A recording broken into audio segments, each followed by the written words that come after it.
Cette année, j'ai envoyé plus de 2 millions de cold emails et je vais vous révéler dans cette vidéo les erreurs que je faisais et que 90% des gens sur le marché font, qui ont littéralement détruit mes résultats. C'est d'ailleurs à cause de ces erreurs-là que la plupart des gens pensent que le cold email est mort ou qu'il n'est plus suffisamment rentable.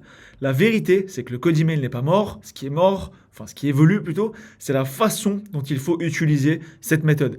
Et malheureusement, les gens, ils perdent des centaines d'euros, des dizaines d'heures et parfois même abandonnent avant d'avoir compris comment le cold email ça fonctionne. Et d'ailleurs, je peux vous assurer que ça fonctionne. Nous, de notre côté, on génère plusieurs dizaines de milliers de prospects par année. On envoie des millions de cold email et ça fonctionne très bien pour nous et pour nos plus de 120 clients.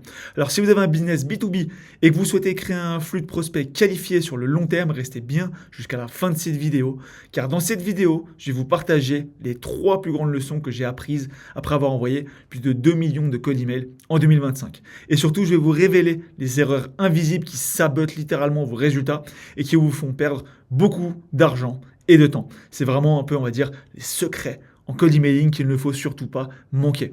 D'ailleurs, si vous souhaitez, que vous souhaitiez vous démarrer en cold emailing ou que vous ayez actuellement des campagnes actives, n'hésitez pas vraiment à vous abonner à cette chaîne parce que cette année, je vais littéralement balancer tous les secrets qu'on utilise au sein de l'agence sur cette chaîne YouTube. Donc maintenant, pour mettre un petit peu de contexte, en 2025, on a envoyé plus de 2 millions de cold emails, comme je l'ai déjà dit plusieurs fois, pour nos 120 clients dans des niches qui sont complètement différentes. On a accompagné environ 40-50 niches différentes, je pense. Ça passe par l'événementiel, on a fait des traiteurs food truck, des lieux d'événements, on a fait des agences de marketing en tout genre, des agences de placement, des e-commerce B2B, des comptables, des fiduciaires, bref, vraiment pas mal de niches différentes. Donc ce que je vais vous dire aujourd'hui, c'est pas juste de la théorie de gourou LinkedIn, mais c'est vraiment des patterns qui ont été observés sur des millions d'envois réels pour nos clients qui sont réels et qui attendent de notre part un chiffre d'affaires, un retour sur investissement qui soit positif. Bref, passons à la première leçon que j'ai apprise. Et avant même de parler de copywriting, d'intelligence artificielle ou de séquence mail, si vous vous plantez sur ce pont-là, vous êtes vraiment mort d'avance. La plus grosse erreur que je vois encore et encore, c'est de vouloir un setup email le moins cher possible. Donc juste pour les plus noobs d'entre nous, quand je dis un setup d'email, ça veut dire acheter des adresses mail, d'accord, qui sont les moins chères possibles. Vous pouvez acheter des boîtes mail chez Google, chez Microsoft, chez des serveurs avec des SMTP spécifiques, mais aller chercher le moins cher possible, c'est vraiment un énorme piège parce qu'à chaque fois, c'est le même scénario. Vous allez avoir une mauvaise délivrabilité, vous allez avoir vos emails qui vont se faire bloquer par le fournisseur, vous allez avoir un gros taux de bounce. Donc le bounce, en gros, c'est quand vous envoyez un email mais qu'il n'arrive jamais à destination, d'accord? Mais soyons clairs, l'idée, c'est pas non plus d'avoir le setup le plus cher possible. Il y en a certains qui sont carrément excessifs, pour ne pas en citer Google Workspace, Microsoft 365, etc. Mais ce que je veux dire, c'est qu'un mauvais setup, en gros un setup trop low cost, ça finira vraiment par vous coûter plus cher à la fin parce que quand vos emails arrivent en spam, votre message il n'est pas visible, votre offre elle est inutile et votre business il n'avance pas. Et encore pire que tomber en spam, vous pouvez vous faire bloquer vos emails. Et lorsque vous faites bloquer vos emails, vous devez aller racheter des noms de domaine, vous devez recréer les adresses, vous devez re-warm up les adresses et c'est un calvaire, d'accord? Donc faites pas trop les rats sur ça. Vous savez, je suis un Suisse, les Suisses on est des gros rats, vous le savez bien, mais honnêtement, j'ai vraiment appris à mes dépens en 2025, ne faites pas les rats sur le setup des emails, c'est vraiment hyper important. Même chose pour le scrapping de data. On a parlé de l'investissement dans vos boîtes mail. Maintenant, on va parler de la data. Acheter de la data, donc des adresses. Quand je dis de la data, c'est des gens à contacter, des adresses email à contacter, que vous allez scraper. Vous allez acheter de la data ou scraper, vous allez utiliser des outils, des fournisseurs, peu importe. Acheter de la data au hasard sur Internet ou télécharger des listes gratuites sur des fournisseurs, chez des fournisseurs douteux, ça ne marche pas parce que ces gens, en fait, ils vous vendent de la data qui date d'il y a plusieurs années, donc elle n'est plus valide. Il faut se dire que les gens qui bossent dans des sociétés changent de société, ils peuvent changer leur adresse email également, donc en fait, beaucoup de gens qui vendent pas cher vont vous vendre de la data qui n'est même plus valide. Et ce qu'il vous faut forcément pour que ça fonctionne, c'est de la data fraîche, qui soit réelle, propre et qualitative. Sinon, c'est clairement comme construire une maison sur du sable, vous allez envoyer des emails à des adresses mail qui n'existent plus ou qui ne sont plus lues.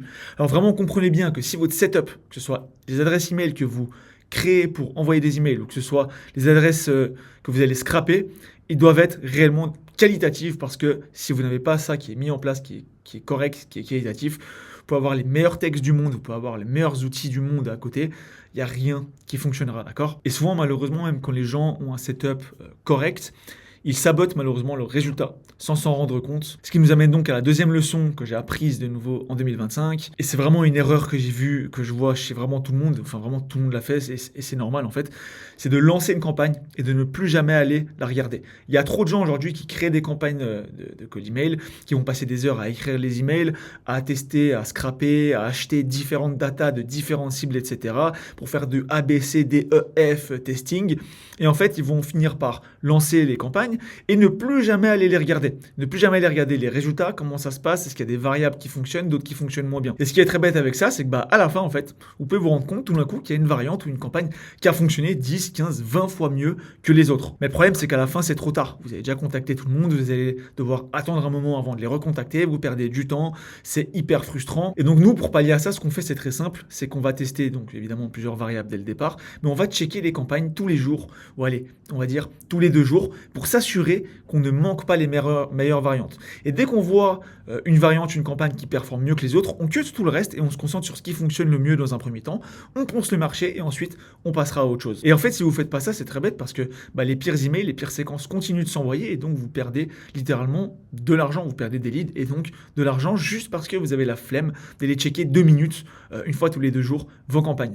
Et vraiment, sur des milliers d'envois, ça fait une énorme différence. Alors gardez en tête qu'en cold email, on ne gagne pas toujours juste en envoyant plus, même si évidemment le jeu de volume fait clairement la différence, mais assez souvent, on gagne vraiment beaucoup à essayer d'être plus qualitatif en envoyant les bons emails avec les bonnes séquences. Donc maintenant que vous savez tout ça, il reste une dernière leçon, c'est une leçon qui fait paniquer 90% des gens sur le marché dans le cold email. Et d'ailleurs, on s'est mangé pas mal de mises à jour en 2025. Ça a été une année assez galère. Google nous a mis des bâtons dans les roues. Mais avant de vous la présenter, j'en profite juste pour vous dire que si vous êtes encore là, c'est que vous êtes méga déter. Donc ce que je peux vous proposer, c'est très simple. Prenez un appel avec moi dans la description, ok? Je pourrais vous donner un maximum de tips sur vos campagnes actives. Si vous n'avez pas encore de campagne active, vous hésitez à vous lancer, je pourrais voir avec vous directement si c'est adapté à vous, s'il y a une méthode qui peut être plus intéressante que l'autre. L'idée, c'est de vous donner un maximum de valeur sans pression, tranquille. Si on voit qu'on peut vous accompagner, forcément, je suis là aussi pour gagner de l'argent, donc je vous ferai une offre. Mais il faut savoir qu'il n'y a aucun stress. J'ai mes campagnes de cold emailing qui tournent à côté. Mon but, c'est pas de vendre à tout prix, d'accord? C'est vraiment de créer une communauté, de développer cette chaîne sur le long terme pour devenir une figure d'autorité dans le cold emailing. Bref, reprenons avec la leçon numéro 3 qui est d'envoyer moins d'emails, mais mieux. Aujourd'hui, nous, dans nos campagnes, il faut savoir qu'on envoie 20 à 30 emails par jour, par adresse mail, et on crée 2 adresses email par nom de domaine. Je vous fais le topo. On achète une adresse mail, par exemple adresse-email.com, d'accord, siteweb.com. On va lui créer 2 adresses email, donc contact@siteweb.com et info@siteweb.com. Chacune de ces adresses mail, donc nos 2 adresses mail, vont envoyer 20 à 30 emails par jour. Pourquoi est-ce qu'on fait ça? Simplement pour imiter un comportement humain, et c'est vraiment primordial en 2026, puisque les détecteurs de spam sont parfois même toujours maintenant, ultra agressifs. C'est donc important de ne pas scale en envoyant plus par boîte mail. Là où certaines personnes envoyaient encore il y a un an 100, 150 emails par jour par boîte mail, aujourd'hui c'est terminé, vous ne pouvez plus faire ça, vous allez vous faire strike directement. Donc à la place, maintenant on scale de manière horizontale, donc plus de noms de domaine, plus de boîtes mail, avec un volume bas partout, mais avec un volume global finalement qui peut être extrêmement élevé. Donc conclusion de cette vidéo, qu'est-ce qu'on a appris après avoir envoyé plus de 2 millions de codes email et généré des dizaines de milliers de leads?